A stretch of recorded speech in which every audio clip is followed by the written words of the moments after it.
ఇప్పుడు నిందలు అనిపిస్తున్నావు, నువ్వు గెలిచే కొద్దీ ఇది కొద్ది ఆ నిందలు నీకు దేవుడు ఆనంద బాష్పాలుగా నీకు అవన్నీ తయారు చేస్తాడు. ఇది వాస్తవం. ఇప్పుడు నీ స్థితి బలహీనంగానే ఉండొచ్చు, నలుగురు ఎదురు నవ్వుల పాలై ఉండొచ్చు, నిన్ను ఎగతాళి చేసి ఉండొచ్చు, చాలామంది నిన్ను వెక్కిరిస్తూ ఉండొచ్చు. నీకున్న పరిస్థితిని బట్టి, నీకున్న లేమికరమైన పరిస్థితి బట్టి, నీకున్న బలహీనతను బట్టి, నీకున్న కృంగుదలను బట్టి, నిన్ను చూపిస్తున్న మనుషుల వెక్కిరింపులు బట్టి నువ్వు కృంగు తీయచ్చు. వాటి మాటలను పడిచినావు, ఇదే నువ్వు బలమైన వాటి మీద పెట్టి దృష్టి, ఆ బాధ మీద వాళ్ళనే బాధ అనే మాటలు పెట్టుకున్న దృష్టి నువ్వు దేవుని ఎందుకు పెట్టింది. దేవుని గురించి నువ్వు ఆలోచించు.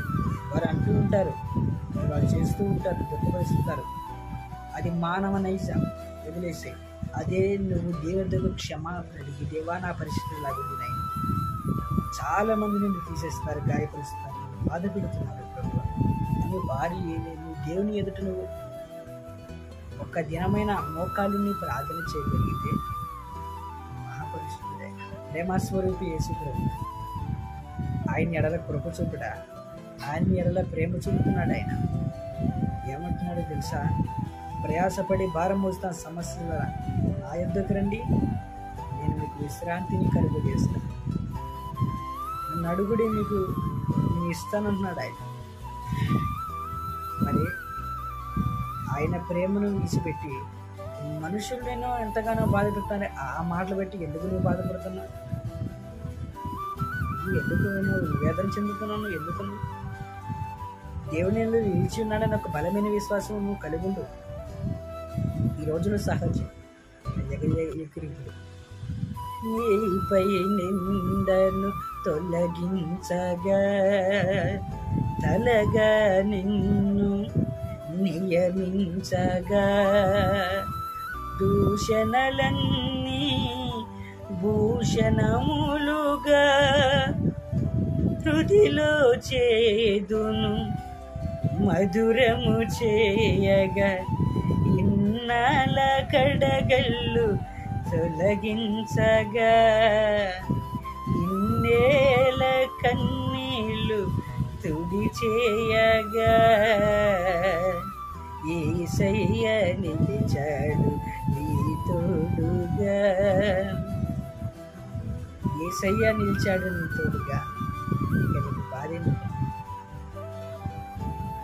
మనుషులు ధనముంత వరకే నీకు తోడు నీడే ఉంటారు తప్ప అది కూడా వాళ్ళ అవసరం కొరదే.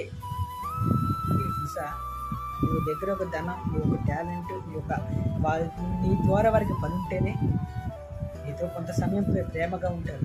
అదెందుకు?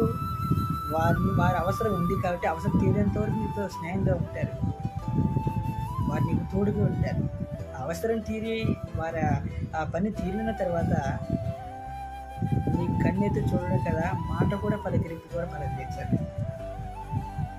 ఈరోజు జరుగుతున్న సంఘటన అలా. కానీ యేసయ్య నిలిచాడు నీ తోడుగా. నిజమైన ప్రేమను విడిచిపెట్టి ఇన్నాళ్ళుగా నువ్వు మనుషుల వైపు, మనుషుల పరిస్థితుల వైపు, వారన్న మాటలు బట్టి నువ్వు ఏదైనా చెందావు. ఇంతవరకు దుఃఖ భ్రాంతులై ఆ దుఃఖం కారుస్తూ ఇన్నాళ్ళుగా వేదన పడ్డావు. ఈ వాక్యం నీకోసం అనుకుంటే దేవుడు సిద్ధపరిచింది. ఈ వాక్యం నీకోసం ఉంటే దేవుడు సిద్ధపరిచి ఇలాగ నీ ద్వారా తిరిగి వచ్చింది చేసుకున్నావు. ఇది కేవలము ఈ వీడియో నీకే ఎందుకు తగిలింది, నీవే ఎందుకు దీన్ని క్లిక్ చేసి నువ్వు ఎందుకు చూస్తావంటే కేవలం దేవుడు నీతో మాట్లాడటానికి ఈ వాక్యం సిద్ధపడింది. ఈ వాక్యం ఇలాగా మాట్లాడడానికి ప్రభు చూపించింది నీకే. అందుబట్టి నాలుగు వేదన పడ్డావు, ఆవేదన చెందావు, దుఃఖాన్ని కాల్చావు, బాధపడ్డావు. కానీ అవన్నీ పాతవి గతించాను, ఇప్పుడు నూతన కృత అయినట్టుగా పాతవన్నీ గతించి మర్చిపో. కానీ నీ జీవితం నూతన వంటి జీవితం కావాలి. పరిమళించాలి నీ జీవితం.